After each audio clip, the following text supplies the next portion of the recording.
আসসালামু আলাইকুম রহমতুল্লাহি ওবরকাতুহু। সম্মানিত দর্শক, আজকে অত্যন্ত বিয়োগাত্মক একটি বিষয় নিয়ে আলোচনা করব। মৃত্যু নিয়ে এবং মৃত্যু পরবর্তী সহিংসতা এবং মানুষের যে রাজনৈতিক জিঘাংসা অর্থাৎ প্রতিশোধ গ্রহণের যে স্পৃহা, একই সঙ্গে রাষ্ট্রীয় বাহিনীগুলোর যে দুর্বলতা, অক্ষমতা এবং অমানবিকতা, এই বিষয়গুলো নিয়ে সংক্ষেপে আলোচনা করব। আমি সাধারণত বিভিন্ন যে আপনাদের সামনে যে কন্টেন্ট তৈরি করি সেখানে ইতিহাসের অনেক ঘটনা বর্ণনা করি। অনেক সময় এগুলো শুনতে গিয়ে কারো বিরক্তি চলে আসে, এই কারণে যে ভিডিও দীর্ঘ হয়ে যায়। প্রাণান্ত চেষ্টা করব খুব সংক্ষিপ্ত সময়ের মধ্যেই ভিডিওটি শেষ করার জন্য। দুটো ঘটনা আপনারা দেখেছেন। প্রথম ঘটনাটি হলো চট্টগ্রামের বীর মুক্তিযোদ্ধা, আওয়ামী লীগের অন্যতম শীর্ষ এবং বনেদি নেতা ইঞ্জিনিয়ার মোশাররফ সাহেব। তার মৃত্যুর পর সেখানে বিশাল জানাজার আয়োজন হয়। বিএনপির অনেক নেতৃবৃন্দ সেখানে অংশগ্রহণ করেন। আর সেখানে বিক্ষুব্ধ আওয়ামী লীগের যারা নেতাকর্মী রয়েছেন, শোকার্ত নেতাকর্মী রয়েছেন, তারা জয় বাংলার স্লোগানে ফেটে পড়েন। তারপর বঙ্গবন্ধু ভুলিনি তোমায়, মোশাররফ ভাই তোমাকে ভুলিনি, এ সকল স্লোগান দিয়ে নেতা এবং কর্মী যারা রয়েছেন তারা তাদের যে অবদমিত রাজনৈতিক স্পৃহা, এটা প্রকাশ করার চেষ্টা করেন। তো সেই ঘটনা যখন গণমাধ্যমে আসে, সেটা নিয়ে সারা বাংলাদেশে আলোড়ন তৈরি হয়ে যায়। প্রথমত পুলিশ বাহিনী বেশ চাপের মধ্যে পড়ে যে এরকম নিষিদ্ধ একটি সংগঠন, তারা আসলো, জানাজা অংশগ্রহণ করলো, তোমরা কি করলে? সেখানে এত মানুষ জয় বাংলার স্লোগান দিলে কাউকে ধরতে পারলে না। পুলিশও খুব বিপদে পড়ে গেল। আর যে সকল বিএনপি নেতৃবৃন্দ, ইনক্লুডিং সেখানে চট্টগ্রাম সিটি কর্পোরেশনের যিনি বর্তমান মেয়র রয়েছেন জনাব শাহাদাত, তিনিও সেখানে ছিলেন। তো তারাও বিব্রত হয়ে গেলেন যে এ কি হলো। এরপর থেকে আসলে সরকার কোনো সিদ্ধান্ত নিতে পারেনি যে পরবর্তীতে এরকম ঘটনা কিভাবে প্রতিহত করা যাবে। জানাজার মতো অনুষ্ঠান, দাফন কাফনের মতো অনুষ্ঠান, এগুলো কিভাবে নিয়ন্ত্রণ করা সম্ভব।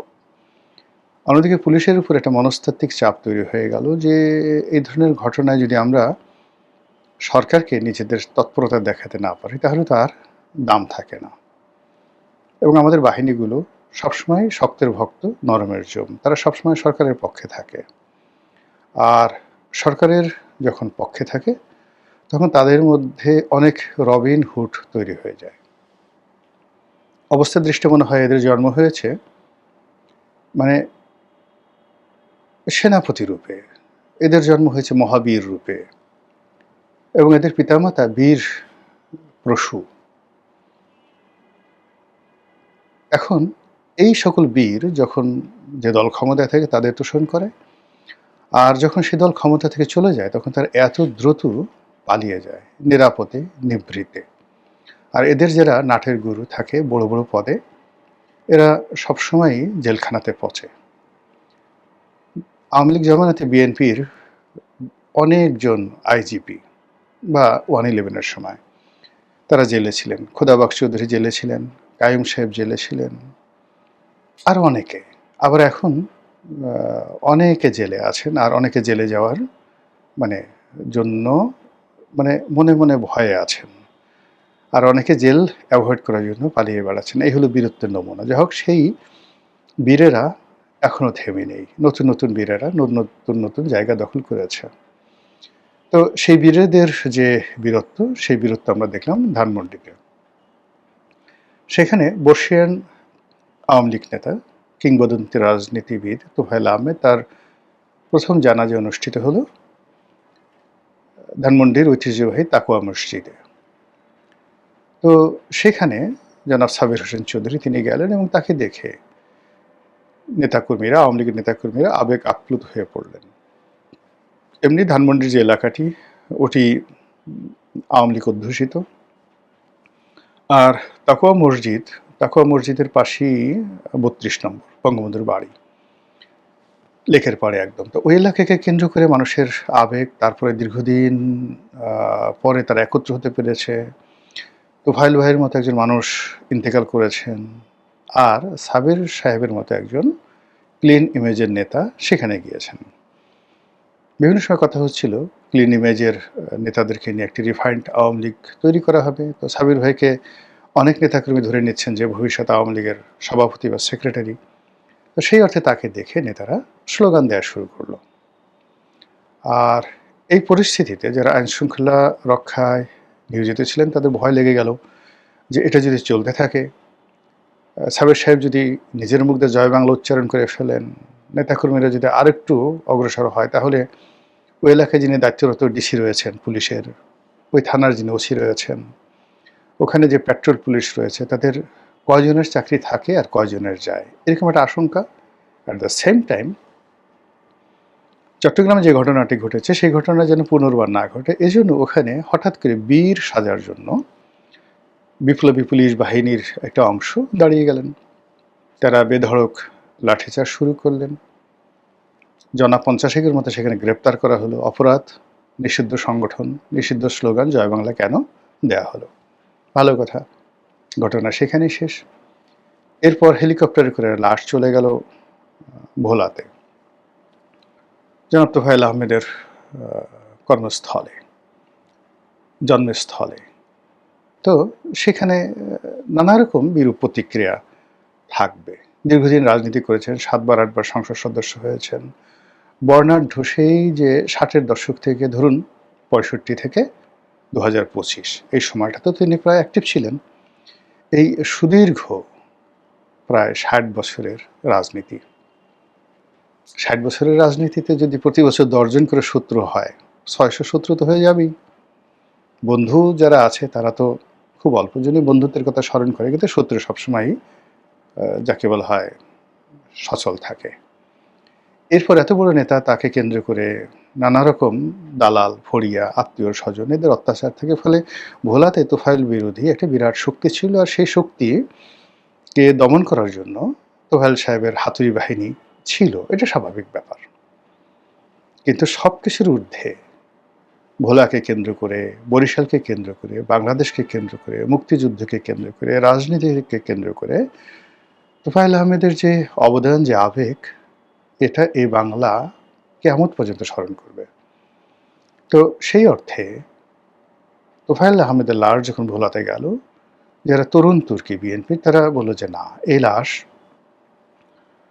দাফন করতে দেওয়া হবে না, এই লাশ এখানে আওয়ামী লীগের জায়গা হবে না, ইত্যাদি ইত্যাদি। পরে অবশ্য বিএনপির যারা সিনিয়র নেতৃবৃন্দ বা ঢাকা থেকে যারা আরও সিনিয়র নেতৃবৃন্দ, তাদের হস্তক্ষেপে পরিস্থিতি শান্ত হয় এবং অনেক সিনিয়র বিএনপি নেতা এই জানাজায় অংশগ্রহণ করেন। কিন্তু এরপরও মানুষের ক্ষোভ থামেনি। অনেকে বলছে যে আচ্ছা ঠিক আছে, জানাজা হয়েছে, তাতে কি হয়েছে, লাশ তো এখনো কবরে আছে। এই না, ইন্টারনেটে যে সকল কথাবার্তা হচ্ছে, এই সকল কথাবার্তা আসলে বলাটা শোভনীয় নয়। আমার বক্তব্য কয়েকটি জায়গাতে। প্রথম বক্তব্য হলো যে আমরা যারা রাজনীতি করি, আমরা সবসময় দুর্বলের উপরে, অসহায়ের উপরে আঘাত করে আনন্দ পাই। আর আমাদের যখন সুসময় থাকে, আমাদের সুসময়ের সময় আমরা ভুলে যাই যে কোনো একটা সময় আমাদের দুঃসময় ছিল। বিএনপি এখন বা জামাত এখন মনেই করে না যে একটা সময় তারা মজলুম ছিল। আর আওয়ামী লীগ এখন ভাবতেই পারে না যে কোনো একটা সময় তারা দেশ চালিয়েছে টানা ১৭ বছর, তার আগে ৩.৫ বছর, তার আগে ৫ বছর, এরকম তারা কল্পনাই করতে পারে না। তারা মনে করে তাদের জন্মই হয়েছে পালিয়ে থাকার জন্য, এবং তাদের জন্ম হয়েছে নিজেদেরকে গোপন রাখার জন্য। আদারওয়াইজ একটি শোক সন্তপ্ত পরিবেশ। একজন মৃত মানুষের উপরে হাজার হাজার জীবিত মানুষ ভর করে স্লোগান দিচ্ছে, এর চাইতে কাপুরুষতা আর হতে পারে না।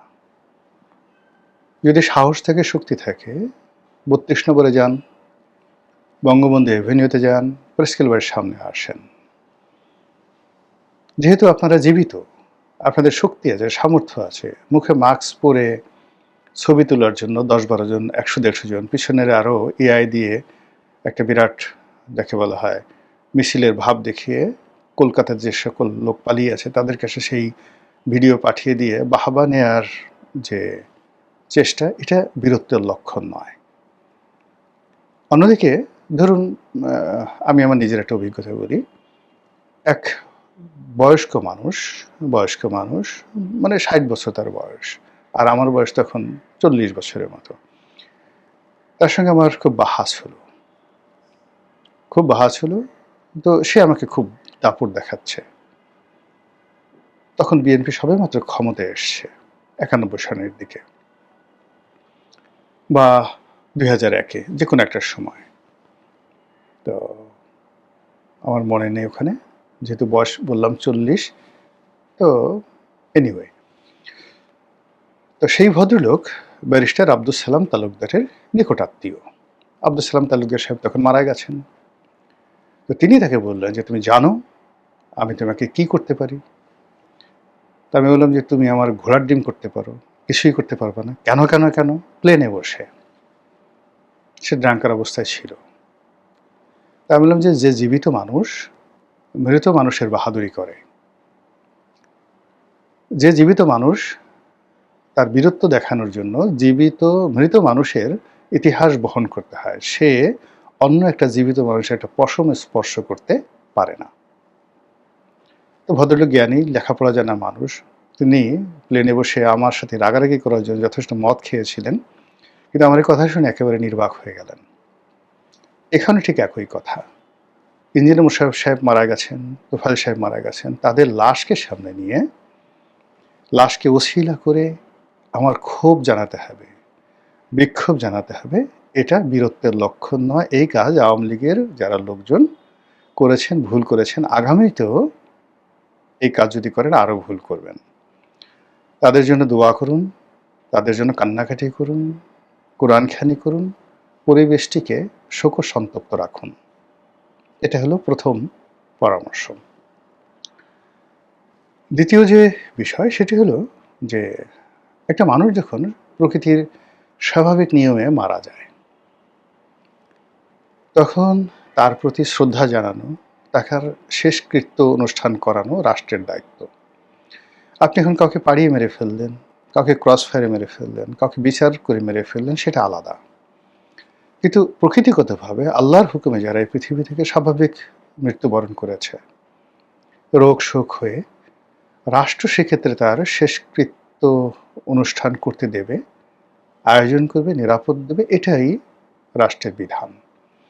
এবং এ ধরনের অনুষ্ঠানকে কেন্দ্র করে বিএনপি, জামাত বা অন্য যে সকল এখন শক্তিশালী দল রয়েছে, তারা এখানে যে সকল নেতিবাচক কর্মকাণ্ড করবে, সেই নেতিবাচক কর্মকাণ্ড সুদে আসলে প্রকৃতি তাদেরকে ফিরিয়ে দেবে। এর কারণ হল এই জিনিসটি স্বয়ং আল্লাহকে চ্যালেঞ্জ করা, স্বয়ং আজরাইলকে চ্যালেঞ্জ করা, স্বয়ং প্রকৃতিকে চ্যালেঞ্জ করা, আকাশ বাতাস গ্রহতারা নক্ষত্রকে চ্যালেঞ্জ করা, এটা শোভনীয় নয়। অতীতে যারা করেছে তারা সবাই এই দুর্ভোগ দুর্দশার মধ্যে পড়েছে।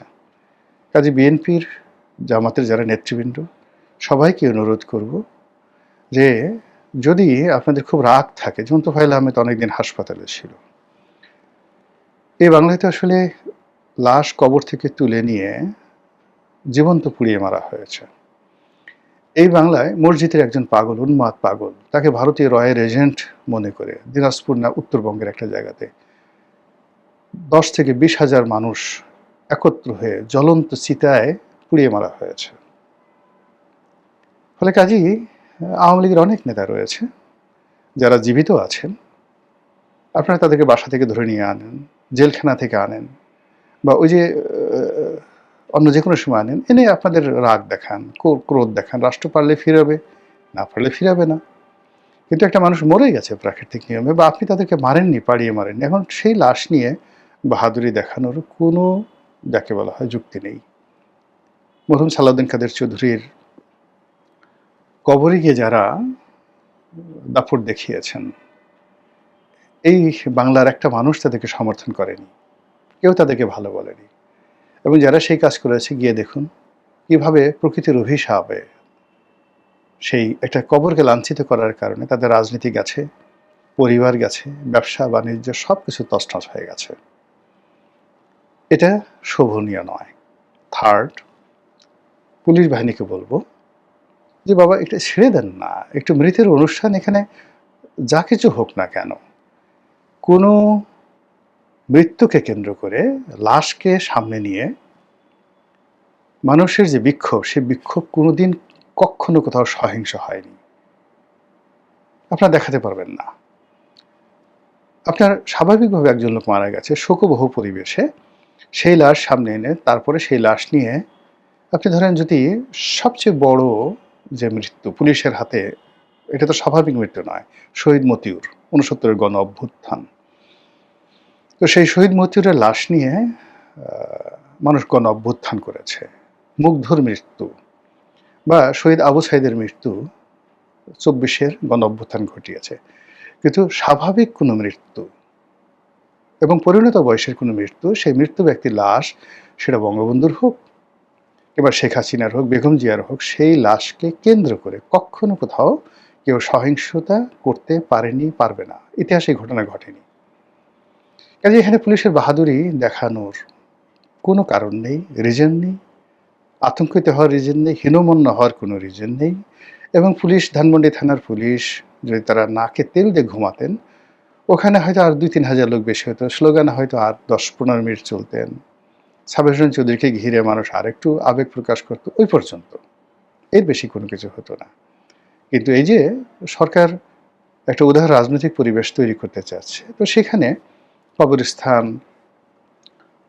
মৃত লাশ, শোকের পরিবেশ, জানাজা, সেখানে পুলিশের যে বাহাদুরি, এটা পুলিশ বাহিনীর ঐতিহ্য ফিরিয়ে আনবেন। আপনি মোহাম্মদপুরে গিয়ে একটা ছিনতাই বন্ধ করতে পারছেন না। ভোর রাত্রে ২ জন মহিলা গ্রাম থেকে আসছে, এসে সিএনজি থেকে নেমে নিজের বাড়ির সামনে তারা ছিনতাইয়ের শিকার হলেন, তাদেরকে চাপাতি দেখিয়ে সব কিছু লুটপাট করে নেওয়া হলো। সেই ভিডিও দৃশ্য ঘুরে বেড়াচ্ছে, সবগুলো ডিজিটাল মিডিয়া সেটা প্রচার করছে। কিন্তু এখন পর্যন্ত আপনি কি সেই অপরাধীকে ধরতে পেরেছেন? তো সেটা ধরতে পারেননি, তাকুয়া মসজিদে গিয়ে ৫০ জন জয় বাংলা স্লোগানদারকে ধরেছেন। এই বীরত্ব আমাদের দরকার নেই। আমাদের সেই বীরত্ব দরকার ওই ছিনতাইকারী যারা আছে, অপরাধী যারা আছে, কিশোর গ্যাং যারা আছে, তাদেরকে ধরেন। মহান আল্লাহ আপনাদের সবাইকে হেদায়েত দান করুন এবং হেফাজত করুন। আসসালামু আলাইকুম ওয়া রাহমাতুল্লাহি ওয়া বারাকাতুহু।